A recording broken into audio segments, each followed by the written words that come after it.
कांग्रेस के वरिष्ठ नेता फरकान अंसारी को कांग्रेस नेतृत्व की ओर से कारण बताओ नोटिस जारी किया गया है। हालांकि फरकान अंसारी ने किसी भी नोटिस से इनकार किया है। दरअसल फरकान अंसारी ने बिहार चुनाव नतीजों के बाद राहुल गांधी पर तंज कसा था। उन्होंने कहा था कि अगर राहुल गांधी पार्टी को मजबूत करना चाहते हैं तो उन्हें काम करने का तरीका बदलना चाहिए। उन्होंने कांग्रेस के मैनेजमेंट में बदलाव के साथ ही पूर्व अध्यक्ष अजय कुमार और प्रदेश कांग्रेस प्रभारी आरपीएन सिंह पर भी निशाना साधा।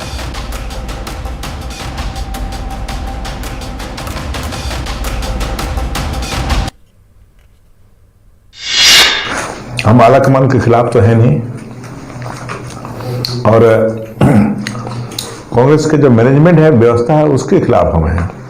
ये ठीक नहीं है। उसमें आला कमान को सुधारना चाहिए ताकि कांग्रेस मजबूत हो जाए। वहां कांग्रेस को मजबूत करने की चिंता मुझे है, किसी को नीचे दिखाने का नहीं है। सोनिया जी को, राहुल जी को कहा है उसमें कि आप पूरी चेंज करिए सारा सिस्टम को। आगे पीछे करने वाले की जरूरत आपको नहीं है। आगे पीछे करने वाले बहुत मिल जाएंगे आपको। वो आईपीएस था, आप उनको बना पॉलिटिकल एडवाइजर बना के भेज दिए वहां पर। बिहार के वोटर कैसे हम लोग वोट लेते हैं, कैसे वोटरों को मोबिलाइज करेंगे, वो हम लोग जानेंगे। हमारा जिला अध्यक्ष जानेगा, मेरा कांग्रेस का टीम जानता है कि कैसे गांव में जाके बैठ के हम लोग वोट को कैसे मोबिलाइज करते हैं, या वोट हम कैसे लेंगे लोगों से। वो क्या जानेगा भाई? प्रभारी यहाँ के हैं, प्रभारी तो कुछ है ही नहीं, जीरो है। जो यहाँ के प्रभारी हैं, मैंने तो एक बयान दिया था कि अगर फरकान अंसारी का बस अगर चलता तो जो आपके प्रभारी है उनको हम ब्लॉक का प्रेसिडेंट भी बनने नहीं देते। राहुल मामले पर बीजेपी प्रवक्ता प्रतुल नाथ शाहदेव ने कहा कि कांग्रेस में आंतरिक लोकतंत्र की कमी है। इधर जेएमएम महासचिव विनोद पांडे ने कहा कि कांग्रेस में हर किसी को अपने विचार रखने की छूट है और पार्टी नेताओं के बयानों के बाद इसकी समीक्षा जरूर की जाएगी।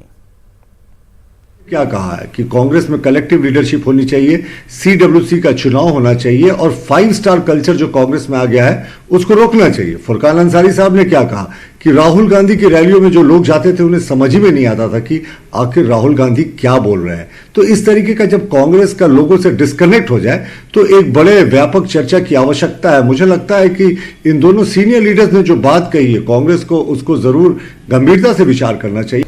ये सभी पार्टियों में होता है कि लोग अपनी बातें सार्वजनिक तौर पे रखते हैं, मीडिया के माध्यम से, अखबारों के माध्यम से अपनी बात रखते हैं। इसका ये मतलब नहीं है कि किसी पार्टी के अंदर में कोई जंग चल रहा है या किसी तरह का कोई विवाद है। ये बात जरूर है कि समीक्षा हर पार्टी में होती है और हमको लगता है कि चुनाव के बाद जिस तरह की बातें आ रही है कांग्रेस पार्टी में, तो उसमें समीक्षा की आवश्यकता है। हजारीबाग में चौपारण थाना क्षेत्र के बहेरा में लव जिहाद का मामला सामने आया है। बिहार के मुजफ्फरपुर के रहने वाले युवक ने अपना नाम बदलकर एक विधवा से रॉन्ग नंबर के जरिए हुए संपर्क के बाद बात करना शुरू किया। उसके बाद महिला को झांसी में लेते हुए बहेरा पहुंचा, जहां 5 दिनों तक वो महिला के साथ रहा। ग्रामीणों ने जब युवक से परिचय और संबंध के बारे में पूछा तो पूरा भेद खुलकर सामने आया। आरोपी युवक अपना नाम अर्जुन बताकर महिला से बात करता था, जबकि आधार कार्ड में उसका नाम रहीम है। युवक की सच्चाई सामने आने के बाद ग्रामीणों ने उसकी पिटाई कर दी और पुलिस के हवाले कर दिया। पुलिस के मुताबिक पहली नजर में ये पूरा मामला प्रेम प्रसंग का है। बुलाए थे तो कौन बुलाए थे? वो लेडीज बुलाए थे। कितना दिन से मैटर चल रहा है सर? वैसे 2 महीना से हमसे बात हो रहा है। संपर्क कैसे हुआ? 2 महीना रोल नंबर से हुआ। रॉन्ग नंबर से संपर्क हुआ। तुम मुजफ्फरपुर से चौपारण आ गया? नहीं, रास्ता में इसमें आएगा बढ़िया सर। रोल नंबर में बात कर 2 महीना से बात कर, हम पूछले नंबर कौन दिया, तो नाम नहीं बताया। बोले रोल नंबर में लगाए, बोले नहीं से हम बात करेंगे आपसे। हम बोले आपको नाम क्या हुआ? हम बोला कि अर्जुन कुमार नाम हुआ मेरा। उसी तरह हम बोले हिंदू है मुस्लिम, तो बोला नहीं हिंदू है। हाँ से बोलो बात कीजिए, हम कुछ नहीं बोलेंगे आपको, कुछ नहीं करेंगे। तो हम बात उसको किए ये, तो बोला कि बोला आपको गांव कहाँ हुआ? तो हम बोले कि चौपारण हुआ बहरा आश्रम। तो वो कहाँ पड़ता है बहरा चौपारण? तो बोलिए कि गाड़ी वाला पूछ लीजिए कहाँ पड़ता है। तो गाड़ी वाला पूछते पूछते फिर वो आया वहाँ से। तो हम पता नहीं था कि कौन जाति है, हिंदू मुस्लिम है। तो उसी तरह जबरदस्ती हो गया था। घर वाला आदमी पूछ लाया था कि कौन है कि नहीं है, तो वो बोला कि नहीं सर, बोला कि बोल मामू का बेटा है, चाची का बेटा है। तो हम इसी तरह हम बोल दिए, सीधे रह गए। हम बोलने के बाद फिर उसका फिर घर वाला आदमी देखा कि आपको आधार कार्ड दिखाइए, दिखा दिया। बिहार के बाद बोलो कि फिर बोला कि नहीं बॉर्डर पास है। तब फिर उसका बाद है मारपीट होने लगा। मारपीट होने लगा बिहान के बाद फिर क्या हुआ कि थाना खबर गया, वहाँ से फिर आदमी आया, थाना के आदमी से फिर लगा दिया उसका। तो आपसे जान पहचान कैसे हुआ उससे? जान पहचान हमको नहीं पहले से था, पहले बार हमको फोन किया था। घटनास्थल का भी निरीक्षण किया गया है और वादिनी से भी बात की गई है। प्रथम दृष्टया जो है ये प्रेम प्रसंग का मामला प्रतीत होता है। बाकी अन्य जो भी बिंदु हैं उन पर जांच की जा रही है और उस हिसाब से अग्रतर कार्रवाई की जाएगी। जो अभियुक्त है उसको गिरफ्तार का जो है मुजफ्फरपुर में कोई के संबंधित है, वहीं आती जाती थी महिला, उसी क्रम में उस अभियुक्त के साथ जो है जान पहचान हुई है और वो मामला प्रथम दृष्टया जो है प्रेम प्रसंग का प्रतीत होता है। लव जिहाद मामले पर बीजेपी ने कड़ा कानून बनाने पर जोर दिया, साथ ही कहा कि चंद लोगों की वजह से पूरा समुदाय बदनाम हो रहा है। इधर जेएमएम ने कहा कि राज्य में इस तरह की जो घटनाएं हो रही हैं उसके लिए कानून हाथ में लेने की जरूरत नहीं है, बल्कि कानून को अपना काम करने देना चाहिए। हैं कि उत्तर प्रदेश, वेस्ट बंगाल, बिहार, झारखंड ऐसे कई राज्य हैं जहां ऐसे मामले बहुत ज्यादा आते हैं। इसमें एक बहस की आवश्यकता है क्योंकि इससे आकरण, कम्युनल टेंशन बढ़ता है और चंद लोगों के कारण एक पूरी कम्युनिटी जो है वो पूरी बदनाम होती है। दो कम्युनिटी के बीच में तनाव हो जाता है। तो मुझे लगता है एक बहस की आवश्यकता है और कड़े कानून तो बनने ही चाहिए। का ये मतलब नहीं है कि हम लोग कानून को अपने हाथ में लें, कानून को अपना काम करने देना चाहिए। और निश्चित रूप से जब कानून के हवाले उस आरोपी को अगर दिया गया है तो निश्चित रूप से कानून अपना काम करेगा और हम लोगों को अपनी जिम्मेवारी निभानी चाहिए। समाज में हम लोगों को जो अवेयरनेस फैलाने की आवश्यकता है उस पर हम लोगों को ध्यान देना चाहिए। झारखंड में न्यूनतम तापमान में 5 से 6 डिग्री सेल्सियस की कमी के साथ ही राज्य में ठंड ने दस्तक दे दी है। अरब सागर में बने एक सिस्टम के चलते झारखंड में बादल की वजह से न्यूनतम तापमान सामान्य से अधिक चल रहा था, लेकिन आसमान साफ होते ही अचानक तापमान में तेज गिरावट दर्ज की गई। सबसे कम तापमान रांची में 11.7 डिग्री सेल्सियस रिकॉर्ड किया गया। बिरसा कृषि विश्वविद्यालय के मौसम कृषि वैज्ञानिक ने कहा कि आने वाले दिनों में तापमान में और गिरावट दर्ज की जाएगी।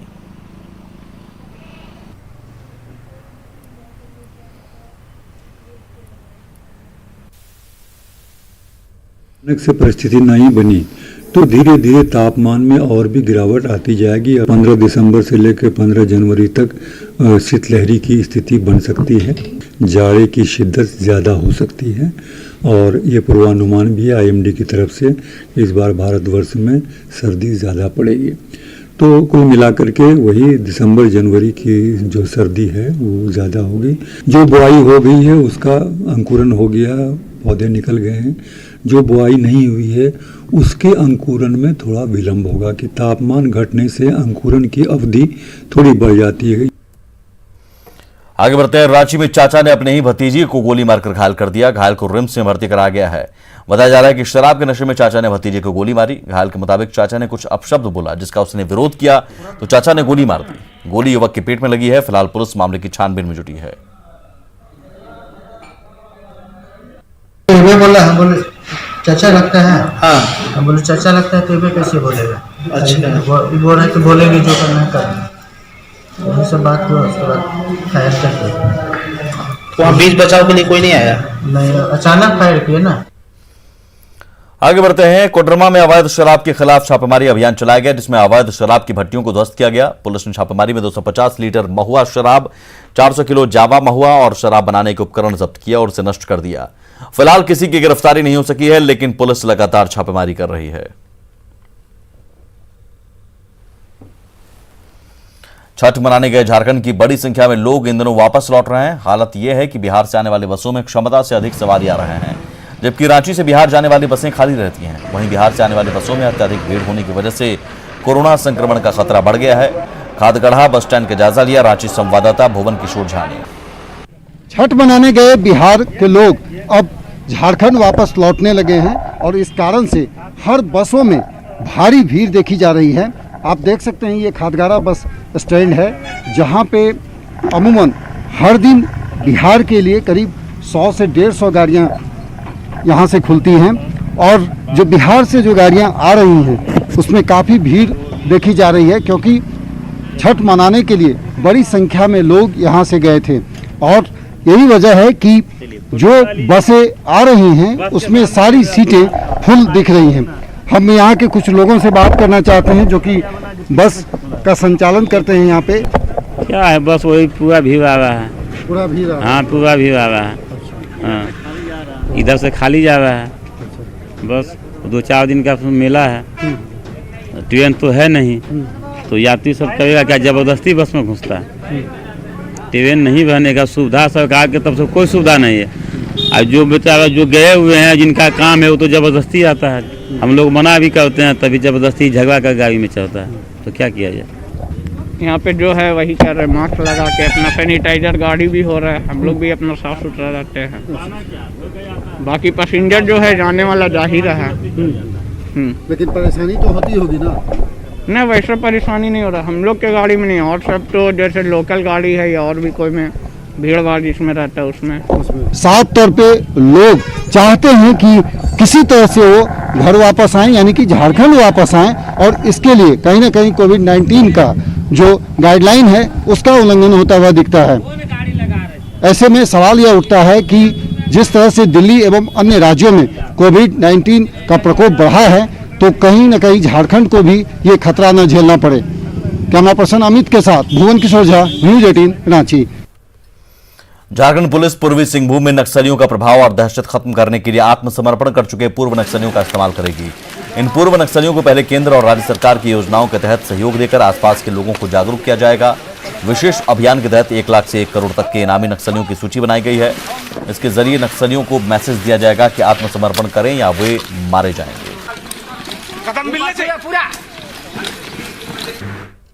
प्रधानमंत्री, माननीय केंद्रीय गृह मंत्री, इन लोगों को द्वारा पूरे देश के सभी डीजीपी महोदय लोगों को कॉन्फ्रेंस होती है। उस पिछले कॉन्फ्रेंस में पिछले साल में ये निर्देश मिला है कि नक्सलियों को कंट्रोल करने के लिए काफ़ी सारा कदम उठाने के लिए हम लोग को निर्देश प्राप्त है।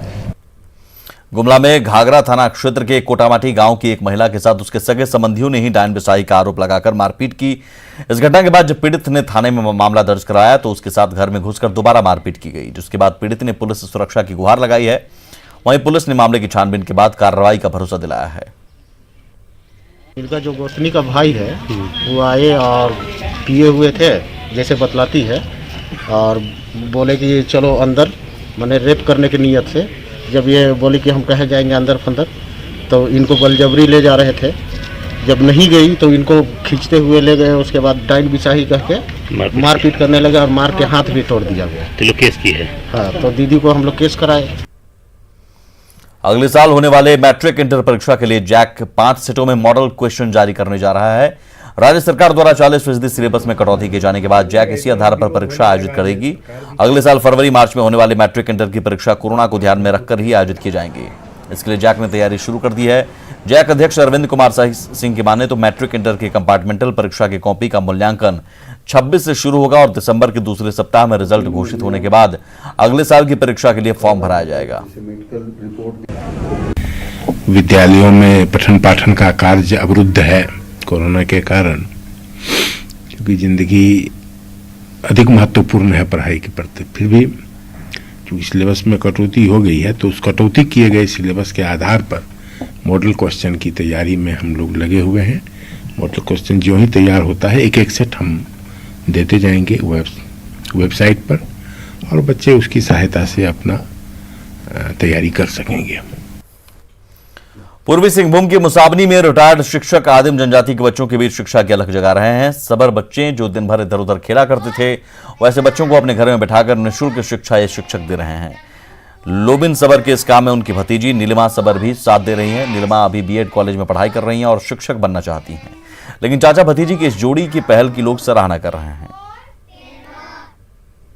आदिम जनजाति बच्चों को जिस तरह मैं शिक्षा देना चाह रहा हूँ क्योंकि आदिम जनजाति के बच्चे घर में शिक्षा नहीं प्राप्त कर पा रहे हैं, इसलिए मैंने रिटायर होने के बावजूद भी मैं अपने जाति आदिम जनजाति के बच्चों को आगे बढ़ाने के लिए निःशुल्क शिक्षा दे रहा हूँ। बिनासोल पंचायत के 14 ग्राम टोला उंदरुडी में यहाँ सेवानिवृत्त आदिम जनजाति के श्री लोबिन सोबर अपने आवास पर जब से लॉकडाउन हुआ है उस समय से यहाँ छोटे छोटे आदिम जनजाति के बच्चे 3-4 साल 5 साल और 10 साल के बच्चे जो स्कूल बंद होने के कारण जो इधर उधर घूमते रहते थे, तो यहाँ मास्टर जी यहाँ जितने भी बच्चे थे सबको अपने आवास पर शिक्षा देने का मार्च से कर रहे हैं। बच्चों को हम लोग पढ़ाई के माध्यम से आगे की ओर ले जाना चाहते हैं, जैसे वो पीछे ना रहे। तो इसका माध्यम यही है कि शिक्षा देंगे तो तभी वो आगे बढ़ेंगे। बिना शिक्षा के कुछ भी संभव नहीं है। झारखंड के पूर्व मुख्य सचिव सजल चक्रवर्ती को गुजरे हुए 2 हफ्ते से ज्यादा का समय बीत गया, लेकिन आज भी उनके घरों में उनके पाले हुए जानवर उनका इंतजार कर रहे हैं। सजल चक्रवर्ती के साथ रहने वाले छोटी, कल्लू और गोलू कभी उनकी तस्वीरों को निहारते हैं तो कभी उनके साथ गुजारे पलों पर अपने जज्बात जाहिर करते हैं। सजल चक्रवर्ती ने अपने घर में 5 कुत्ते और पास के ही सटे दूसरे फ्लैट में कई खरगोश पाल रखे थे। उन्होंने स्ट्रीट डॉग के साथ साथ रोड एक्सीडेंट में घायल कुत्तों को सड़क से उठाकर अपने घर में पाला था। सजल चक्रवर्ती के घर में जानवरों की देखभाल करने वाले कमल बताते हैं कि साहब की पूरी जिंदगी ही जानवरों के लिए समर्पित थी। जितना सजल सर के थे ना, हमको तो बेटा ही जैसा मानते थे सर, बेटा से मानते थे, बेटा ही जैसा। हम अपना पिताजी को हम उतना नहीं किए जितना साहब को किए, अभी तक कर रहे हैं, करते ही। सर जाने के बाद, गुजर जाने के बाद ना सही दिल टूट गया था। हमको भी मन करता है कि ना हम यहाँ नहीं रहेंगे, क्या करें। जितना साथ थे सेवा किए, बस उनका इंतजार तो हमेशा से होता रहेगा। और उनके केवल जानवर नहीं, उनके कई पेड़ भी उनका इंतजार करेंगे, कई लोग भी उनका इंतजार करेंगे, क्योंकि एक ऐसा सादा जीवन जो पूरे जिंदगी जीवों के साथ बिताया, चाहे वो पेड़ पौधे हो, चाहे पशु पक्षी हो, चाहे आदमी हो, सबसे उनका लगाव था। उनका एक हाथी आज भी बेतला में, उनके 2 घोड़े हजारीबाग में, 17 बंदर उनके बिरसा जू में है, 7 स्ट्रीट डॉग के लिए 2 आश्रम है, एक खूटी में है, एक अनगढ़ा में। उनके घर में कई कुत्ते हैं, खरगोश है, और सभी लोग उनके साथ जीते थे, उनके साथ हंसते थे, खेलते थे। खूंटी में हॉकी की नर्सरी रही है। यहां से निकलकर कई खिलाड़ियों ने अंतर्राष्ट्रीय स्तर पर अपनी पहचान बनाई है, लेकिन कुछ दिनों से यहां से हॉकी खिलाड़ी कम आ रहे हैं, जिसे लेकर पूर्व खिलाड़ी चिंतित हैं और खिलाड़ियों को प्रोत्साहित करने के लिए ट्रेनिंग दे रहे हैं। यहाँ पर ऐसे देख रहे हैं हम लोग कि दिनों दिन मतलब हॉकी का स्तर डाउन होते जा रहा है। इसी वजह से मतलब हम लोग सोचे हुए हैं कि चलो मतलब कभी कभार हम लोग बच्चों को बुला के देखेंगे और उसको ऊपर उठाने का कोशिश करेंगे। यही चक्कर में हम लोग ये सब करा रहे हैं। और इसी के साथ इस बुलेटिन में इतना ही। नमस्कार।